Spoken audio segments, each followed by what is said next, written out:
Hi guys, happy Monday. As I promised, this is going to be my Punisher Season 2 review. Now, what's going to happen is I'm going to do a brief thing off the top. So if you haven't seen it yet, you can watch the review with no spoilers.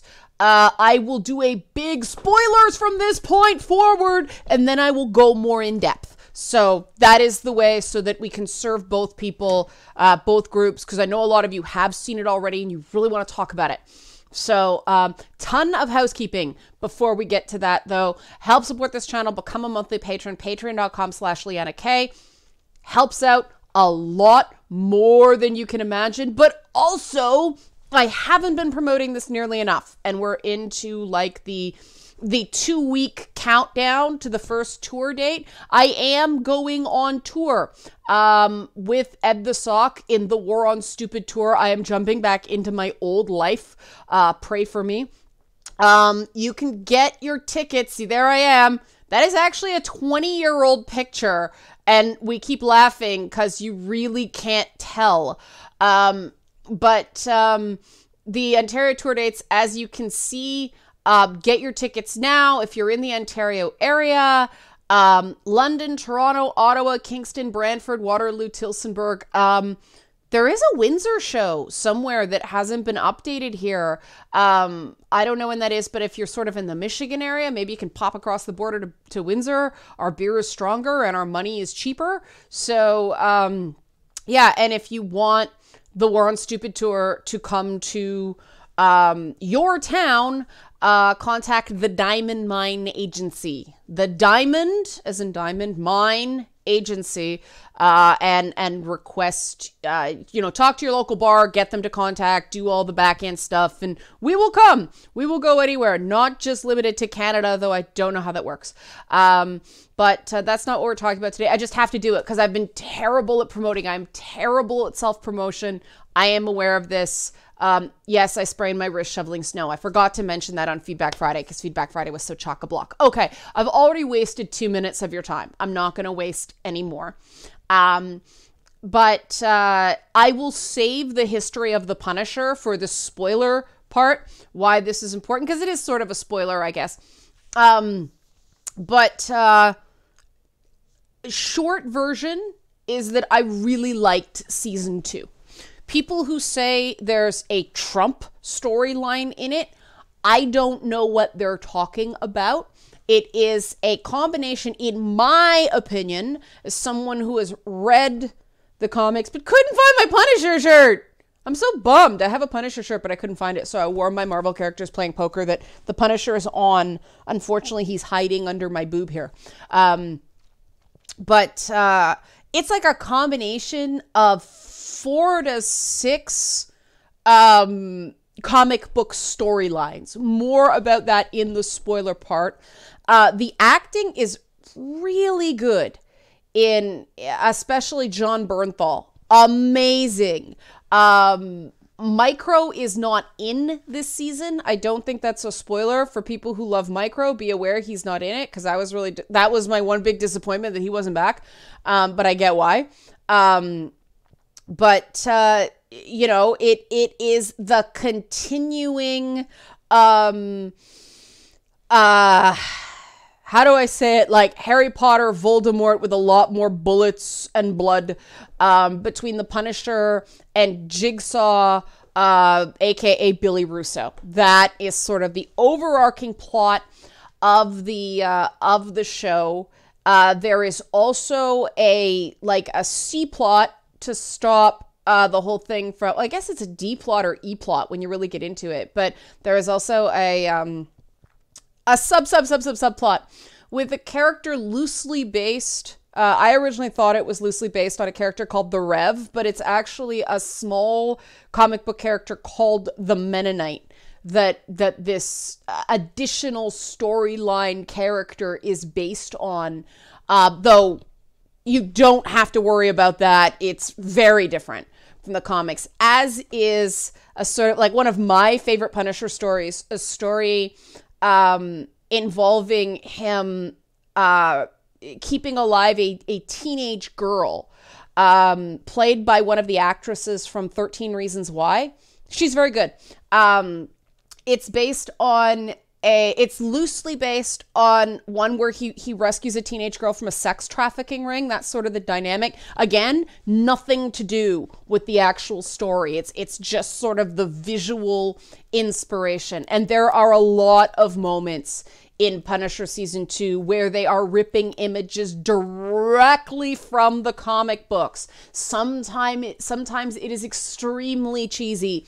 Other times it works really well, but they are really, really, really threading the needle between people who read the Punisher comics and have a very particular expectation for the character, and people who just watched him because he was awesome Daredevil season 2, fell in love with John Bernthal's portrayal, and don't know anything about him from the comics. They are tabula rasa. They really thread the needle between those two fan bases and try to keep both of them happy. Now, it seems, based on some of the online stuff, that whether that succeeds or fails is in the eye of the beholder. I thought they did it masterfully.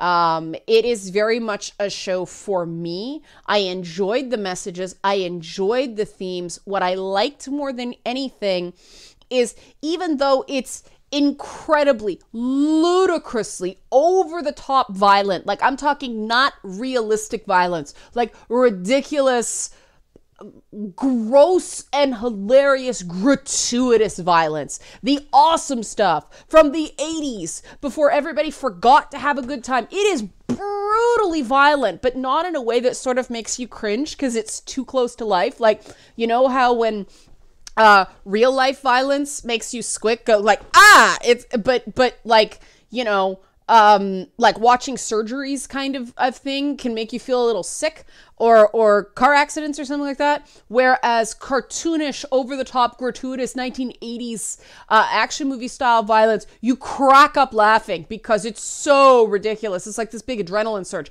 It's that kind of violence. Like nobody could withstand the beatings that multiple characters take in this show. It's not supposed to be realistic, and that's why I liked it. I really enjoyed the ballet of blood, almost like a Rambo First Blood homage. And I'll not talk too much about that because I want you to be able to discover it. But I do think they took everything that was good about the Punisher comic book stuff,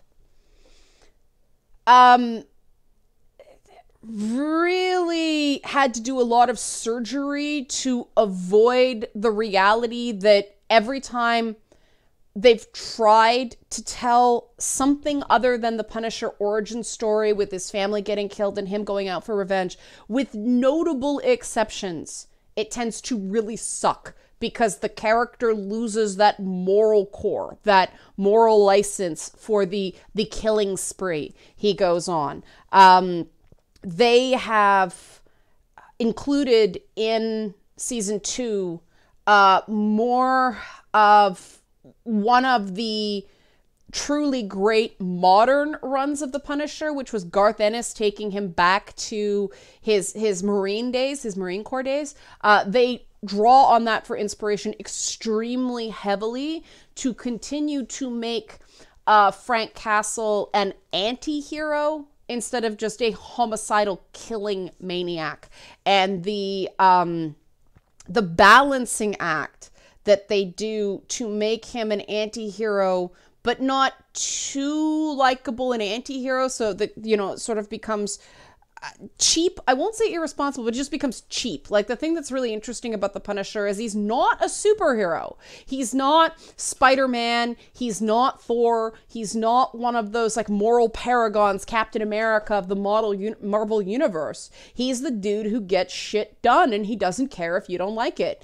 And they maintain that element of the character. They may have spent a little too much time with the people around him being appalled by it, but I think that was the team pointing a giant arrow for the audience, saying we are not, you know, glorifying or advocating for his method of solving problems. So little overdone for me, but, you know, cool. And the woman who plays Madani's fantastic again. The kid's fantastic. The guy who plays Billy Russo, the guy who was also Prince Caspian, he really has to stretch. He's good in what he does. He doesn't have a ton to do. He does a really good job making that character super despicable, which works. The challenge he has is you need somebody morally way worse than the Punisher to make the Punisher seem at all redeeming. The one thing I will absolutely give the series credit for is it does not fall prey to the episode 9 to 11 Marvel Netflix series slump. It slows down a little bit, but it doesn't get like, oh my God, nothing is going on, the way they just tread water for multiple episodes. When they slow the series down, they slow it down intentionally, and that becomes a theme. So if you like gratuitous violence and you like anti-heroes and you're not looking for a modern day political allegory, and you don't have to think that a main character is absolutely right, that you can disagree with someone's methods, you can take a complex anti-hero and enjoy that kind of story, I highly recommend it. Now, this is the part where I go, spoilers, spoilers, spoilers. If you do not want to watch, if you do not want things spoiled, stop watching now. You have been warned. Spoiler, spoiler, spoiler alert. I'm not going to ruin too much, but I do want to talk about some pretty major themes because it was a tightrope. I had a real problem with the psychiatrist character only because the actress played Maggie Sawyer in Supergirl, and it was just too weird to me. I also thought that she was like the most thoroughly despicable character in the whole thing, and she was way too much of a Harley Quinn ripoff.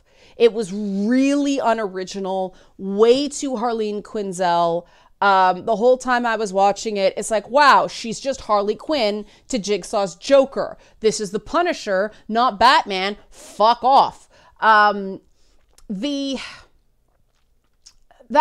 I think, was also to give Madani something to do, and I love her, but they bombarded the whole thing with plots, right? Like, you had Madani's ongoing deal with the devil, and the choice she makes was really interesting, and how she ends up was really interesting. I know I'm still avoiding spoilers just by habit. Then you had the kids storyline. Then you had John Pilgrim's storyline. Then you had Jigsaw, the cop dude, and then Frank Castle. And it didn't drag. For a long time, I was like, how do these things connect? I don't get it. And at the end, it does tie in. And I really liked how it tied in. But again, you have to take it on its own merits. They have thrown the gauntlet down and saying, we are going with the character theory of the Punisher, that the real guy is the soldier. That is who he is. He is a killer. They triple down on this idea when he is standing still and not doing what he is, on purpose to do, which is avenging people through murder. Good people die. And they made that almost a religious conviction for him. And that I found fascinating. And they did it with that John Pilgrim storyline. The way they continued hammering away the shared experiences that he has with Jigsaw, that he has with Billy Russo. By the way, did anyone else think Army of Two every time they put on those fucking douchebag merc masks? I kept thinking I wanted to do the high five, the fist bump from Army of Two. Fun game, the 40th day, but oh my God, they were douchebags, and that's all I could think about. I couldn't feel the menace because of that game. Thank you, Vander Caballero. You are amazing. But the fact that they hammered home the common experiences they had with Billy, and almost using Billy Russo as the Punisher military band of brothers, family of origin kind of tie. And that whole Batman Joker thing, again, heavily borrowed. We're the same. We are not the same. A little cliche, okay. But then they bring in this John Pilgrim character who's based on a character called, the Mennonite from the comics, though ends totally differently.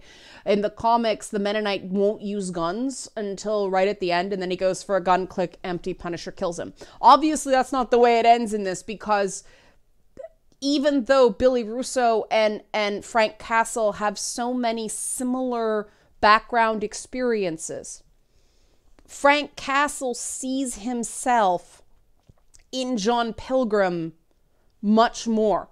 And that's why he chooses to spare him. He understands, even though John Pilgrim has done terrible things and made things really difficult for Frank and jeopardized so much and, hurt his friends and all that stuff, he gets this guy, even though he has a completely different experience. And that, to me, says so much about Frank Castle. And this is the thing I wanted to be able to spoil things to talk about. Because what this series is saying is that Frank Castle is not just another piece of damaged goods that the U.S. military used, abused, and discarded. I would have been really disappointed, as a person with PTSD, kind of. I'm not symptomatic anymore. I did have a diagnosis.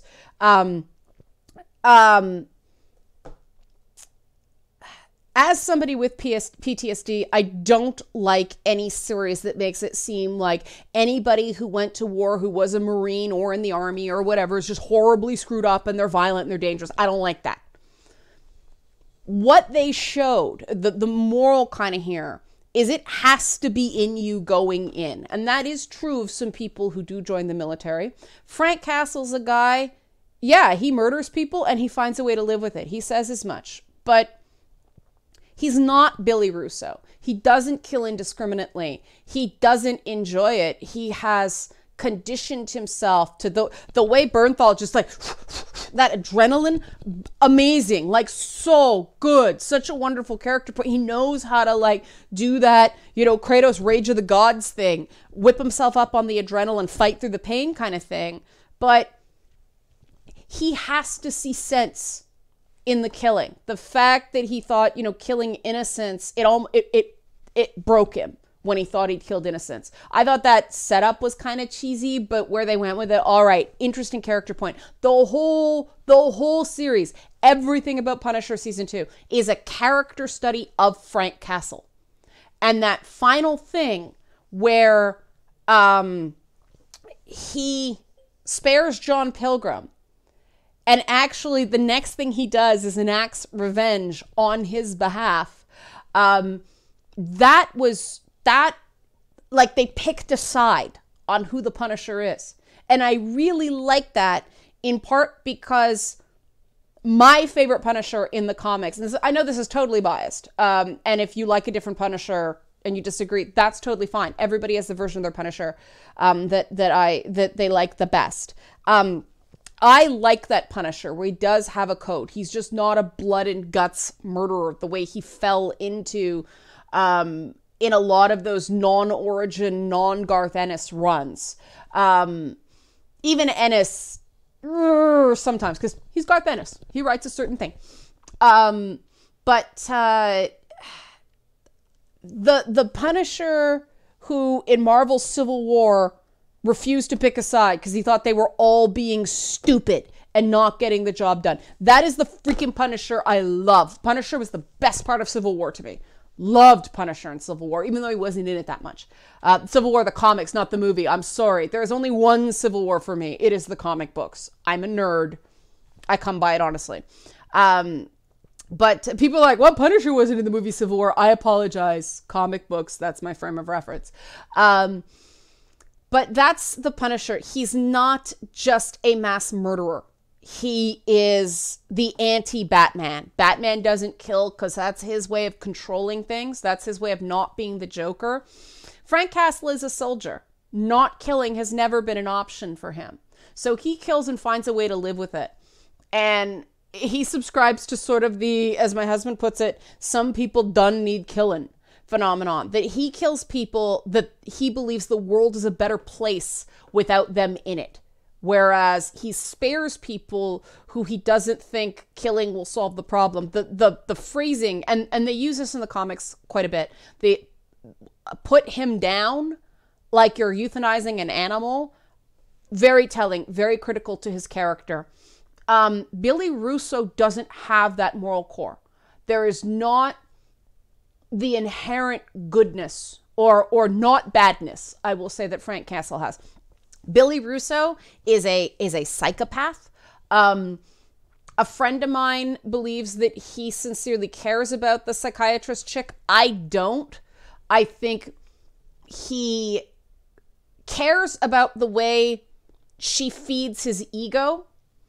And had that gone on, had he not had an amazing death scene, I really love that.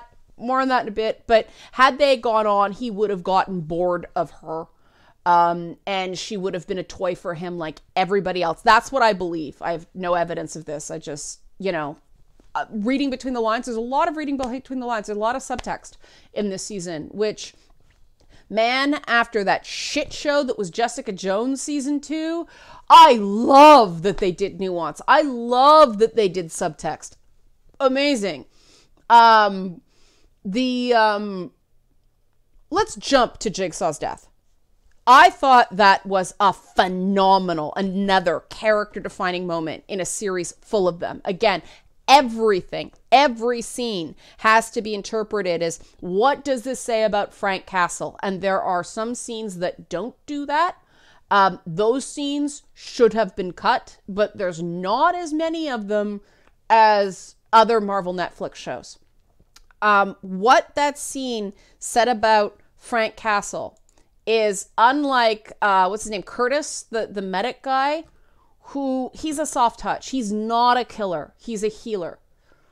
Frank Castle doesn't buy into that just because we were in the military together, we are brothers for life. Fuck you.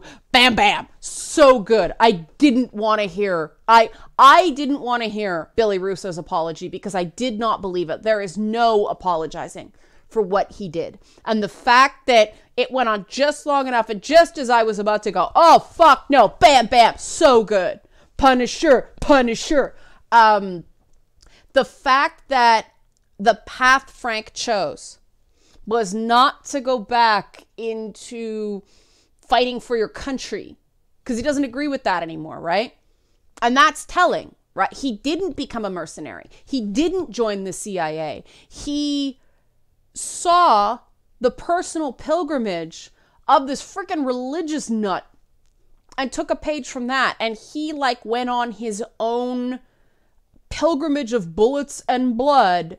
And they had that final scene that, oh my God, all the left-wing media was like, it's so nihilistic, it's so dark. I'm like, what? No, man, that's an homage to classic freaking Punisher. That was a straight-up comic book character recreation, and it was great. So corny, the way all those gangsta kids were dressed. That was something straight out of a 90s era Punisher comic that they went in and they're staged all West Side Story. They're ready to go. And he's just like, hey, and that was straight up a splash page from classic Marvel Punisher. Maybe even they did a bit of that in the Max line. But that was straight up that was when Punisher was really bad, because they told the origin story again and again and again. They were trying to do the continuing adventures, and it was just oh my God, this is just nothing redeeming. But it was fun for people who knew that. It was a straight up, that was the moment where, okay, we gave the people who really love Netflix Frank Castle, they gave him that moment where he puts the kid on the bus. What's her name? Amy? Yeah. Puts her on the bus. Give her a little kiss on the head. You be good, kid. Here, you take care of yourself. Go to Florida. There's people there. Anybody think she actually went to Florida? I'm not convinced. I love the quantum ending, though. More on that in a bit. And then, the nice little thing where he spares John Pilgrim. Big change from the comics. And you see him getting into the car with his two boys after whacking Corbin Bernstein. And if you're not somebody who watched LA Law back in the day, the fact that it's Corbin Bernstein isn't relevant. But I like that little throwback too. Again, doing little nods for people who read Punisher in like his 80s heyday. Um, Almost no, late 70s, early 80s, I'd say. But again, you know, that was when LA Law was on air and Corbin Bernstein was like the big, like, anti-hero heartthrob of that era of television. So I liked that casting. You know, the fact that Frank couldn't be bothered with like political intrigue or anything like that. He's like, no, keep it simple. He needs very simple morality. He has a soldier's mentality, and that's super important. But the fact that he went from cleaning up the Jigsaw mess to, they left it in a place where I guess they saw the writing on the wall with the other series that as soon as it was canceled, they left it in a place where they could tell more stories. But they also left it in, like I said, a quantum ending where he just goes on. He goes on his vigilante pilgrimage to punish very bad people. And the ambivalence of realizing how young those gangster kids were, but he determined they were irredeemable. And I think part of that is because, you know, he went off to war at probably 18, you know, as a young adult. He wasn't much older than they were when he had to start making really difficult choices. So fuck you, you're an adult, blah, blah, blah, blah, blah. That's the way he thinks. A guy like Curtis wouldn't agree. A guy like Madani wouldn't, a girl like Madani, woman like Madani wouldn't agree. That is a Frank Castle choice. And the fact that they sort of trap him in amber at the end, guns blazing, mowing down gangsters, to me, it was the best ending, potential ending for a series they could give. He just goes on. That's what he does. That's what happened in the comic books when his original sort of revenge quest, his personal revenge quest, was fulfilled. They showed that he's seen enough fuck it upness in America, and he thinks he can do a small amount to sort of tilt the scales back to order, if not justice. And I really liked the way they handled it. I mean, let's face it, it's a really dumb action show. So the fact that there was anything thoughtful or to chew on, that's a plus. The thing it did best was really dynamic, very silly, you know, guy gets hit 6 times in the face with brass knuckles and doesn't pass out kind of thing. Like, that was just fun. It's like very bloody superhero fiction. Yeah, it should be that, right? Anything extra is gravy. And I found those pearl clutching treaties on left-wing media about how it's a thing about Trump, or how no, it's jumped the shark, it's no good. I disagree, but I say that as somebody who didn't consider myself a Punisher fan before the Civil War comic because of all the years that book was shit. I liked the collectible card art of the Punisher because the art was really cool. It's a cool design, and the way they drew him, you know, yes, okay, Rob Liefeld had a bit of a hand in that. Guilty. But I know he didn't draw him, but that, you know, influence in like 80s and 90s.